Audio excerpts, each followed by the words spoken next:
Buenos días, buenos mediodía. Buenos días. Y bienvenida a tu examen. Entonces, el protocolo del examen es muy simple. Consta de 3 partes. La primera parte es tu exposición, que habíamos acordado que no se fuera más allá de los 35 minutos. Luego viene otra parte del examen, donde el jurado que ahorita te voy a presentar va a platicar contigo, va a dialogar contigo, te va a hacer preguntas, bueno, va a platicar contigo. Y después de que se termine esa ronda, entonces lo que se hace, se retira el público, tú misma, y el jurado discute, delibera sobre el examen y después te llama para dar el dictamen del examen. Entonces, el jurado, es para mí un gusto presentarte, bueno, a tu directora, la conoces al derecho y al revés, Mónica Olave, la doctora Mónica Olave, y nos acompaña el doctor recién estrenado, doctor Luis Arturo Serna, que es egresado del posgrado de aquí de Cicata. Está la doctora Gabriela Buendía, que creo que también la conoces, y entonces ella accedió a estar como jurado tuyo y te lo agradezco muchísimo. Y bien, y el doctor Mario Sánchez, que también accedió a leer tu trabajo, y él es investigador de aquí. Sí, yo lo conozco porque fue profesor mío. Ajá, y además fue tu profesor. Conocía virtualmente. Ajá. Y entonces, Javier Lizama. Muy bien. Entonces, bien, pues entonces, Daniela. Comenzamos. Muy bien. Bueno, voy a presentar mi tesis que se llama, tiene como título Los profesores de matemática en formación en Uruguay, un análisis de las interacciones en la clase de su práctica docente. Bueno, voy a contarles un poco primero, presentar la motivación que tiene el problema que decidimos estudiar, que está vinculado con la formación docente pública en Uruguay. La formación docente pública en Uruguay es una carrera terciaria, no universitaria, que consta de 4 años de cursos y que se basa en 3 pilares. Uno que es el de las ciencias de la educación, donde hay asignaturas como psicología, pedagogía, historia de la educación. Otro de asignaturas específicas, que son todas las asignaturas de las distintas áreas de la matemática. Y finalmente, lo que se llama la unidad didáctica práctica docente, que es un conjunto de asignaturas que se desarrollan en segundo, tercero y cuarto año de la carrera. En segundo y tercer año los estudiantes van todo el año a un liceo, a una institución de educación media, donde ven a un profesor dando clases y ellos dan algunas. Y en el último año de la práctica docente, que es en el que realizamos nosotros este trabajo, los estudiantes de profesorado de matemática tienen a su cargo un grupo completo en una institución de educación media de ciclo básico con estudiantes entre 12 y 14 años. Completo quiere decir que cobra por su trabajo como cualquier profesor y que tiene que desarrollar los cursos, planificarlos, desarrollarlos, tiene que hacer la libreta, evaluar, participar de todas las reuniones y todos los actos como cualquier profesor. En ese trabajo va a estar asesorado siempre por un docente, que es el docente de didáctica, y la unidad, digamos, didáctica práctica docente, además de la práctica del estudiante en un liceo, consta de un curso teórico con contenidos de matemática educativa que las dicta ese profesor de didáctica. Entonces funciona de ese modo: el estudiante del profesorado concurre a su instituto donde se forma a un curso de matemática educativa teórica, y eso se va retroalimentando con la práctica docente que la hacen simultáneo. El profesor de didáctica lo visita 2 o 3 veces al año, muchas veces acompañado de sus compañeros también, y al final se hace una evaluación, un análisis de la clase o una evaluación. Bueno, en ese marco de ese trabajo del último curso es que nosotros hemos observado que estudiantes del último año que se desempeñan con buen nivel y que logran discutir y parecen asimilar todos los elementos que les brinda el curso de matemática educativa teórico, luego cuando se los visita en la clase, trabajando con su rol docente a pleno, parece como distanciarse y no utilizar esos elementos, sino que adoptan un rol más bien tradicional, de tipo tradicional, por ejemplo, más expositivo y también, por ejemplo, considerando, parecería que lo que hacen es presentar a la matemática como algo ya pronto, ya estático, y que no tiene variedad posible, y que tiene una única dirección y que las tareas tienen siempre un único resultado, y le plantea saber, como ya ha hecho a sus alumnos, y sus alumnos lo que tienen que hacer es aplicarlo. Entonces, lo que nosotros pensamos es que esa forma de plantearse en su rol docente está indicando, podría estar indicando como un distanciamiento de los elementos que debería trabajar en el curso a partir de los elementos que le aporta el curso teórico de matemática educativa. Bueno, de las distintas formas en que podríamos haber abordado este trabajo, nosotros hemos tomado la opción de observar y analizar las interacciones que se producen en la clase de práctica docente de estos estudiantes y profesorado con sus alumnos, las interacciones que desarrollan y las interacciones que promueven con sus alumnos cuando tienen su rol docente. Bueno, para eso nos planteamos como objetivos analizar las interacciones de los estudiantes y profesorado de matemáticas que llevan adelante con sus alumnos en la práctica docente y describir a partir de ese análisis qué patrones de interacción se establecen entre los estudiantes y profesorado de matemática y sus alumnos. Y la pregunta de investigación que formulamos fue qué patrón de interacción predomina en las clases de cada estudiante y profesorado de matemática. Bueno, para esto elegimos como marco teórico la aproximación interaccionista en educación matemática, que toma elementos, se basa en el interaccionismo simbólico, y que los elementos del interaccionismo simbólico fueron adaptados por Bauer, Sfer, Grunewald y Voigt para, digamos, acomodarlos a la educación matemática, los elementos de la educación matemática. Ellos trabajaron mucho en este marco, también analizando interacciones del mismo modo que lo planteamos aquí. Bueno, el interaccionismo es una aproximación a la investigación sobre el desarrollo cognitivo que lo que plantea es que tanto el origen del conocimiento matemático como su evolución tienen una gran componente sociocultural. Bueno, el centro de lo que tomamos en este trabajo está vinculado con los patrones de interacción, que es un concepto que se desarrolla en este marco. El patrón de interacción es definido como una estructura de interacción cara a cara entre dos o más personas que tiene ciertas características. Sirve para reconstruir una regularidad cuando se trata de una interacción vinculada con un tema específico, o sea que no puede ser una conversación casual, por ejemplo. Se refiere a acciones concertadas, interpretaciones y mutuas percepciones de por lo menos dos participantes, y no es la suma de sus acciones individuales. Aquí está la base del planteo del interaccionismo, que es el concepto de interacción social, que consiste justamente en eso, en acciones de un individuo y las reacciones del otro y las mutuas interpretaciones que ellos hacen de las intenciones de los otros y también que toman de su experiencia previa, digamos, de sus patrones de experiencia. La estructura no se explica por un conjunto de reglas, no se sigue un conjunto de reglas, los participantes la generan de forma inconsciente y a través de la misma rutina de la clase. La propia interacción es la que genera, sin ningún propósito estratégico, ese patrón. Bueno, los patrones descritos por los autores que estudiamos básicamente fueron 4, partiendo en realidad de uno primero, que es el patrón como básico que se daría en casi todas las clases, que es el patrón IRE, iniciación, respuesta, evaluación, que consiste en que el profesor hace una pregunta o plantea un problema, digamos, que inicia la interacción, el estudiante responde y el profesor evalúa.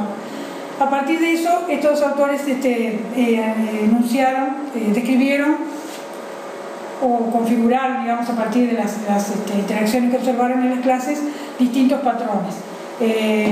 Voigt trabaja con 2 patrones contrapuestos, que son el extractivo o elicitation y el de discusión. Y Wood trabaja con 2 patrones enfocados en un periodo más cortito, que son el de embudo contrapuesto con el de focalización. Lo que nosotros hicimos en este trabajo fue amalgamar esos patrones, ahora vamos a ver cómo, porque nos pareció que en el patrón extractivo que plantea Boyd, en algún momento se puede desembocar en el embudo que plantea Wood, y lo mismo pasa con el patrón de discusión, que puede en algún momento desembocar o transformarse en el patrón de focalización. Entonces, patrón extractivo y de embudo, y aquí aprovecho de dar las fases del patrón extractivo, como lo describe Boyd. El patrón extractivo tiene una primera fase donde el docente hace un planteo a los estudiantes con cierta ambigüedad.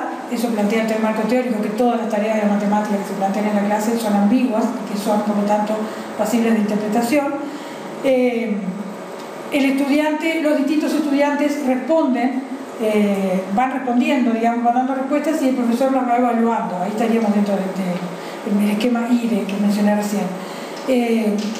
Las va evaluando como que son correctas o incorrectas, o más o menos correctas, o puede con un gesto decir cómo le parece que es la respuesta, y continúa esa fase hasta que el docente encuentra una respuesta que le parece suficientemente útil, porque le va a dar pie para continuar con la solución de la tarea tal cual él la tiene pensada. La solución oficial, matemática de la tarea, puede ser si es un conocimiento que se quiere institucionalizar, por ejemplo, o puede ser la solución del ejercicio, si es que es un ejercicio o un problema. La que él pensó, digamos, la esperada por él. En la fase 2 se desarrolla ese procedimiento o proceso hasta llegar a esa solución esperada, y se va desarrollando a través de preguntas. El docente ahí está muy presente haciendo siempre preguntas a los estudiantes, generalmente en una interacción grupal de toda la clase, preguntas que contienen pistas que van sugiriendo de alguna manera cuál es el camino de la respuesta hacia donde se quiere llegar. La característica es que los estudiantes en general no conocen la intención del docente y no están pensando autónomamente en la tarea, sino que están siguiendo y haciendo un esfuerzo interpretativo de lo que el docente está queriendo, les está mostrando a través de sus preguntas, y ellos van respondiendo utilizando mucho las rutinas de ensayo y error y dando respuestas breves y muchas veces monosilábicas. Luego viene la fase 3, donde el docente, cuando se llega a la solución, en la fase 3 del patrón extractivo, el docente muchas veces, aunque no siempre se da, puede realizar como un resumen o como una vuelta a explicar lo que pasó, qué fue lo que se hizo, como una explicación racional para que a los estudiantes les quede, mejor entendido.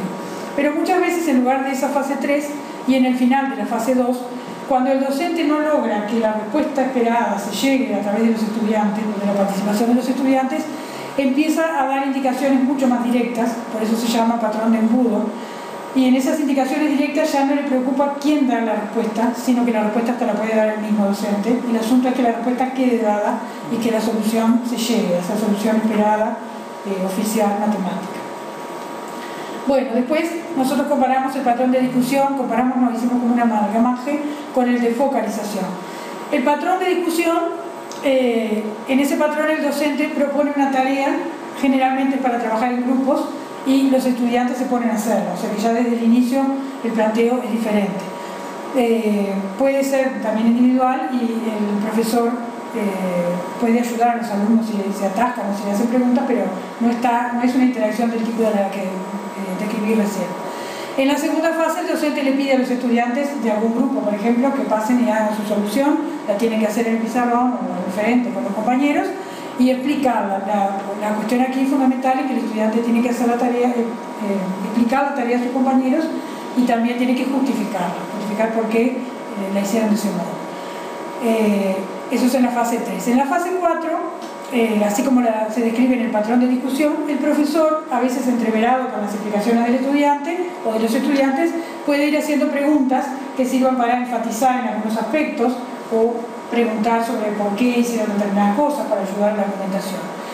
Y nosotros ahí pensamos que en algunos casos, si se da en esa parte que el profesor focalice especialmente en aspectos donde se enriquezca el significado de que se va a negociar, que se está negociando en ese momento, y hace preguntas, por ejemplo, focalizadas a algún aspecto que los estudiantes no han considerado, o alguna solución distinta, o algún error que aparezca y de alguna manera lo pone en escena en la clase para que eso sea trabajado, entonces ahí se da el patrón de focalización.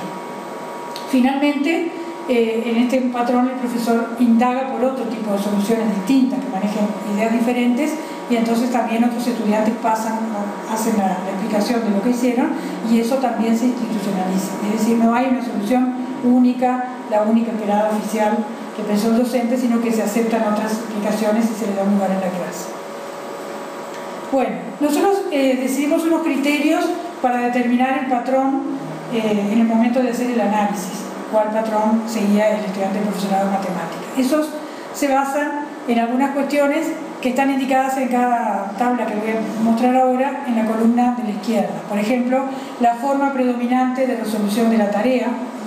En el patrón extractivo se resuelve desarrollando el patrón desde el inicio en una interacción que casi siempre es grupal y dirigido por el docente. ¿Sí? Los estudiantes van respondiendo a las preguntas del docente que van mostrando sus pistas, digamos, para la respuesta. En cambio, en el de discusión se propone la tarea y se la deja que los estudiantes la hagan y ellos después se escuchan a los estudiantes a ver qué fue lo que hicieron y ahí empieza, digamos, la interacción recién.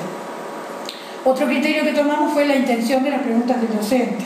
En el patrón extractivo, que es la columna en medio, el docente pregunta para averiguar si el estudiante comprendió la información que le explicó, porque también ahí hay la concepción de la matemática explicada por el docente, y para saber si va todo bien, digamos, en la interacción, que la interacción fluya bien.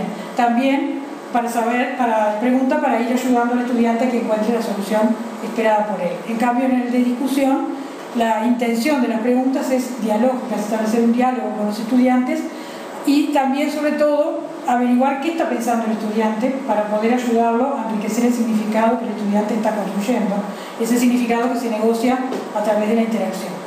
Los otros criterios son el objeto y las características de las respuestas de los estudiantes, el esfuerzo cognitivo y metacognitivo que el estudiante le exige al estudiante la tarea, la evaluación de las respuestas por parte del docente, cómo las evalúa, la búsqueda de soluciones distintas a las oficiales también por parte del docente y el objetivo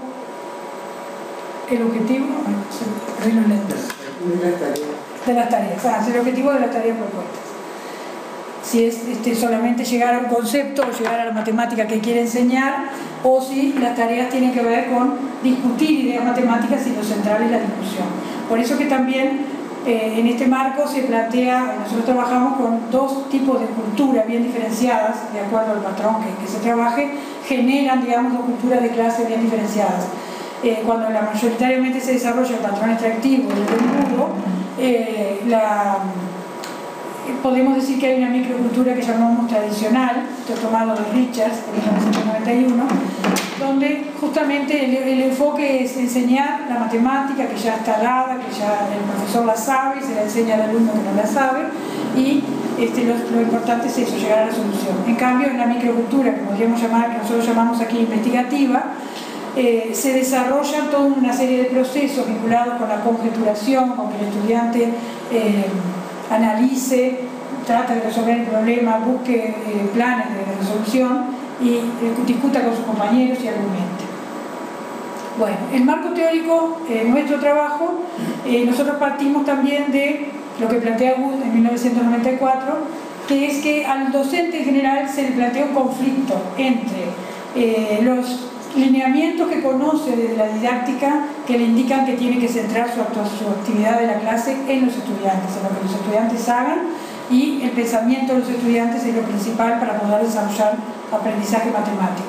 Eso se conflictúa con la obligación que tiene de dar un programa, de enseñar determinada matemática y con otras presiones, digamos, que sufre. Y entonces eso a veces hace que la interacción deje de fluir, se vuelva conflictiva, y en esos casos es cuando pueden aparecer los patrones de interacción que nosotros hemos descrito aquí y analizado.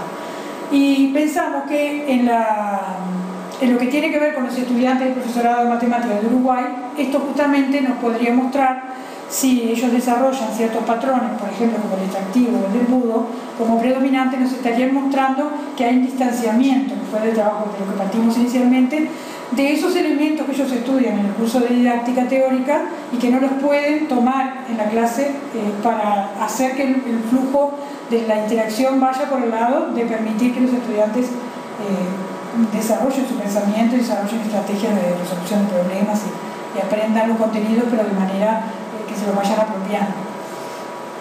Bueno, y entonces a partir de determinar el patrón de interacción predominante de cada estudiante del profesorado, nosotros estaríamos viendo cuánto se distancian o si se distancian o no de esos elementos. Bueno, utilizamos como método la microetnografía, que nos sirve para escribir la estructura del discurso y también para analizar las demandas cognitivas que las tareas o que el patrón le da, el desarrollo de ese patrón le exige al estudiante o le permite desarrollar. Participaron en este trabajo 3 estudiantes del profesorado de matemáticas de Uruguay que cursaban el último año de su práctica docente, de la unidad didáctica práctica docente.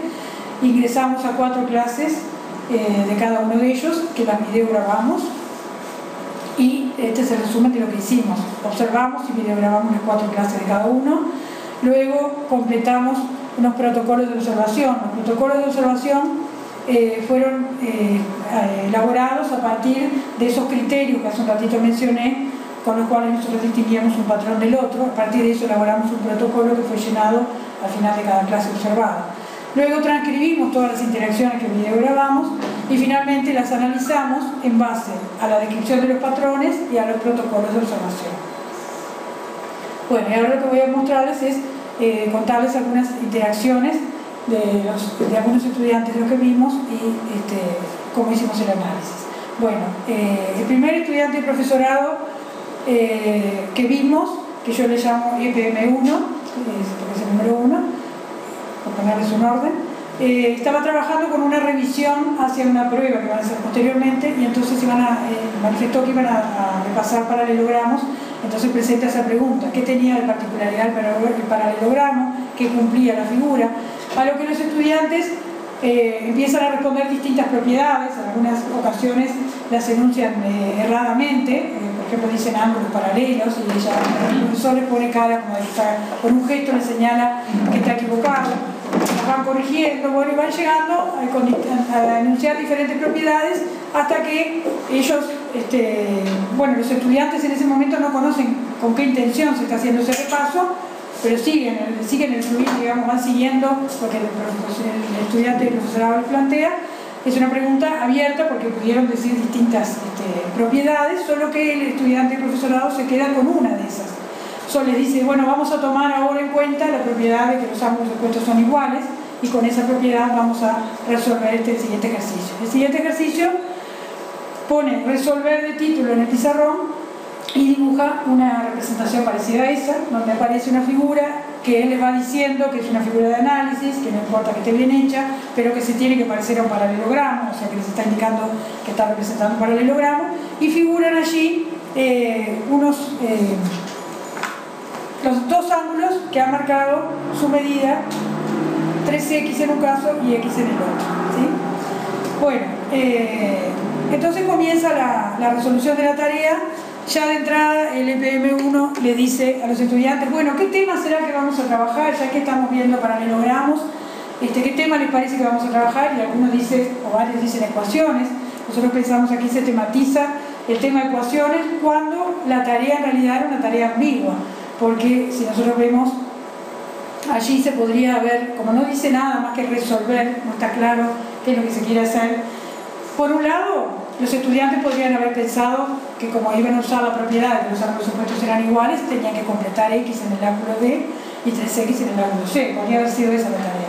O podrían haber pensado, por ejemplo, que tenían que darle algún valor a x y calcular los ángulos con números concretos. Bueno, nada de eso se negocia ni se explica para nada. Sin embargo, también pensamos que como aparecen las x y como está la palabra resolver, eso es un indicador ya en el propio enunciado de la tematización en ecuaciones. El EPM les dice a los estudiantes que va a trabajar con la propiedad de los ángulos iguales, que lo pasaron recién, y pregunta, bueno, entonces, ¿qué ecuación podemos plantear? A lo que inmediatamente un estudiante le dice 360 dividido 8. No toma esa respuesta, la rechaza, pone cara de un gesto de que está mal no, pero pone un gesto como de sorpresa y dice, bueno, fulano se me adelantó un poquito, y vuelve a preguntar. Vuelve a preguntar hasta que encuentra una respuesta útil de un estudiante que le dice, 360 de un lado es igual, y entonces ahí el estudiante del profesorado toma, bien, aunque se acuerdan ustedes que la suma de los ángulos es 360, eso también lo dice el estudiante del profesorado. entonces de vuelta qué ecuación podemos plantear. Y entonces se termina planteando la ecuación x más 3x más x más 3x igual a 360 y pregunta luego, empieza a dar más pistas sugerentes. Vamos a reducir un poquito esto, les dice, como que va evocando el procedimiento que se ve que ya hicieron antes, cada vez que resolvieron la ecuación. Entonces pregunta, ¿cuántas x tenemos? A lo que los estudiantes responden 2, 6, 8. Vuelve a preguntar, a reiterar la pregunta señalando los términos y entonces un x más 3x, 4x más 1x, 5x más 3x, 8x, lo va señalando y se llega a escribir esa ecuación. Es decir, ignora esas respuestas 2, 6, 8 que podrían estar configuradas porque hay dos términos que tienen x con coeficiente 1, digamos, o 6 que podría haber sido del 3 y el 3, no las toman ni las consideran ni se negocia nada con eso. Se va a ese procedimiento, es decir, está buscando una respuesta que es la esperada por él. Ya lo sabemos resolver. A eso, ¿qué hacemos? Un estudiante le dice dividido 8, pregunta dividido 8 ¿dónde?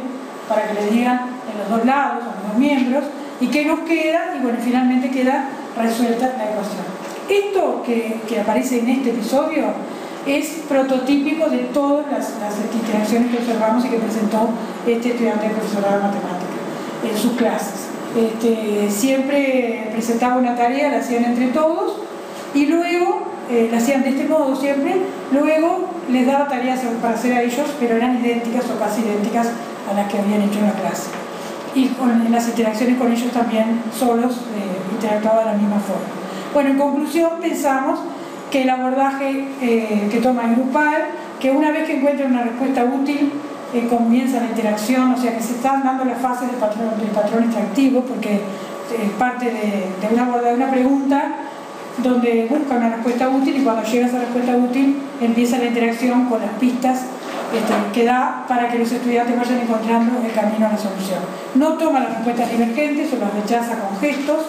Los estudiantes van participando, a partir de las preguntas van haciendo como una interpretación de para dónde van las preguntas del estudiante y profesorado y responden con monosílabas, con respuestas breves, salvo un estudiante que sí que generalmente aporta más, que sabe más. Por lo tanto, en conclusión, el patrón predominante del estudiante y profesorado de Matemática 1 pensamos que es el extractivo y que se convierte en el mudo cuando quiere institucionalizar un concepto, que eso fue algo que ocurrió en una ocasión, y los estudiantes no aportan el enunciado esperado y tienen que terminar aportando nuevo. Bueno, voy a mostrarles también del estudiante de profesorado de Matemática 3. Él plantea una primera actividad, va a trabajar con el teorema de Pitágoras y entonces tiene una ficha que les ha presentado a sus estudiantes con esta primera actividad y luego unas cuantas actividades que están vinculadas con aplicar el teorema de Pitágoras. Está planteada para que los estudiantes de alguna manera construyan el enunciado del teorema, porque les dice que esa figura fue creada por Dudeney, que recorte las piezas que tienen números, que serían, digamos, las que corresponden a los cuadrados construidos sobre los catetos, y que con eso completen el cuadrado rojo. Y entonces después les piden que clasifiquen el triángulo ABC según sus ángulos, les pide que establezcan una relación entre las áreas de esos tres cuadrados, y después le pide que expresen el área de los cuadrados usando las medidas de los lados y que planteen una fórmula.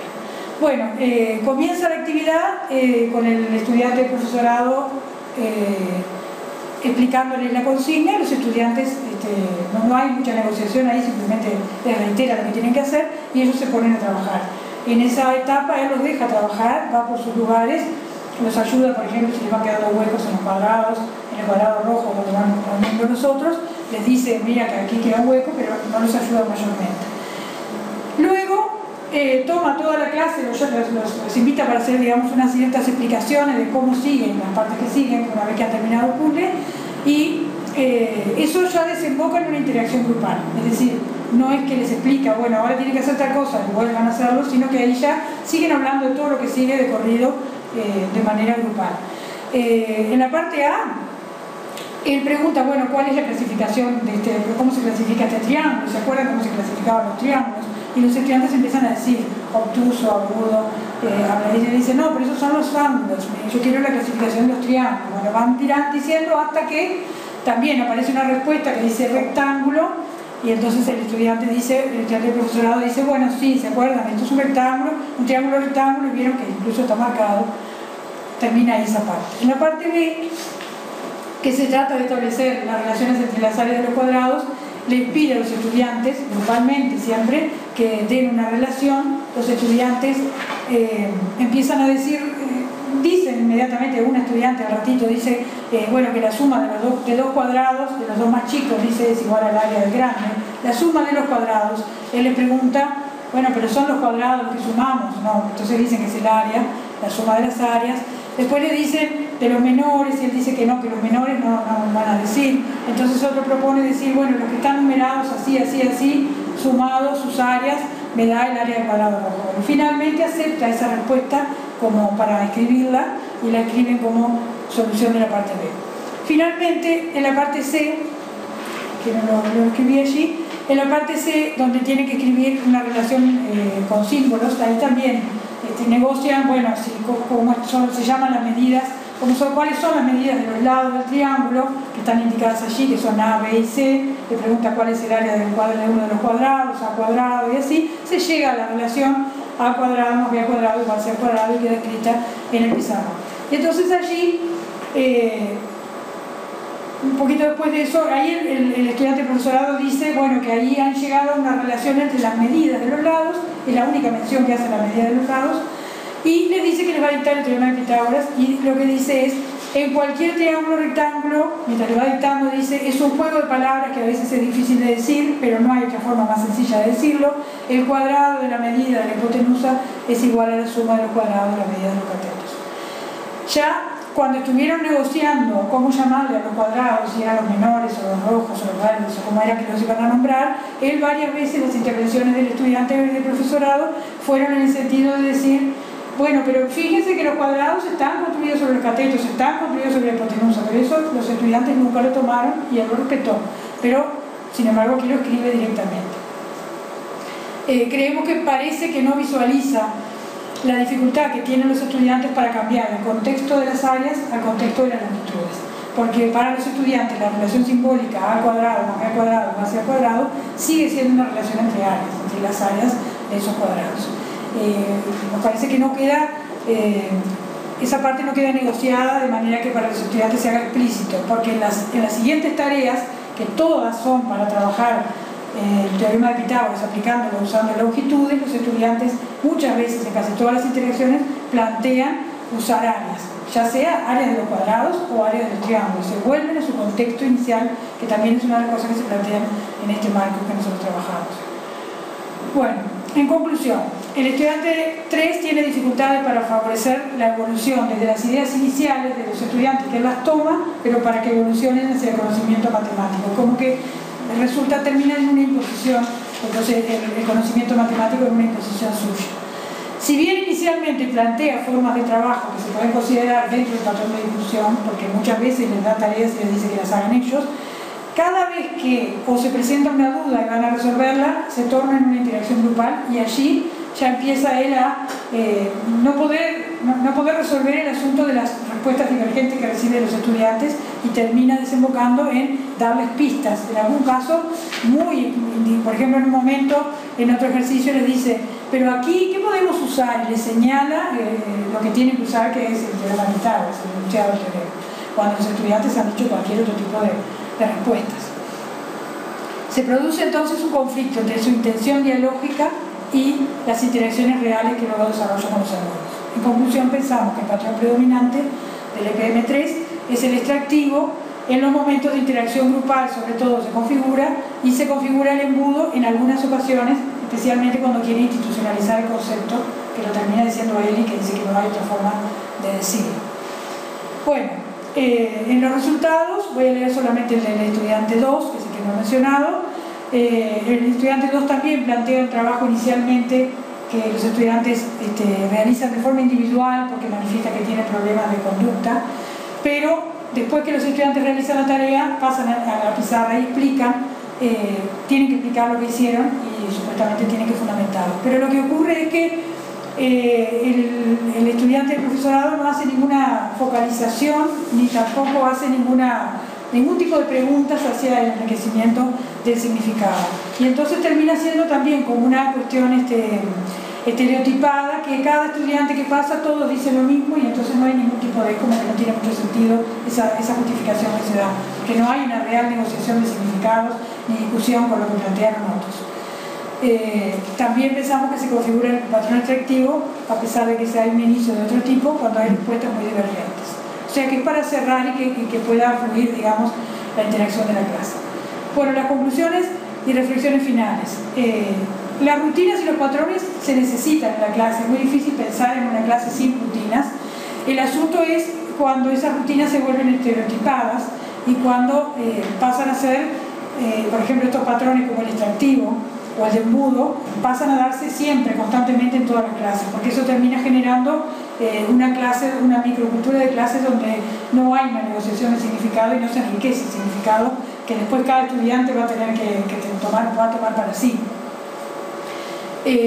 Los estudiantes del profesorado que nosotros analizamos, observamos sus clases, siempre trataban de obtener respuestas correctas y a veces justamente se les dificultaba hacia la búsqueda de esa respuesta correcta, que para ellos era una sola, en lugar de, como se les plantea desde los cursos de didáctica, darle un lugar al error en la clase, en el sentido de tomarlo o considerarlo o preguntar a partir de él y poder analizar a ver ese error, qué es lo que lo produce.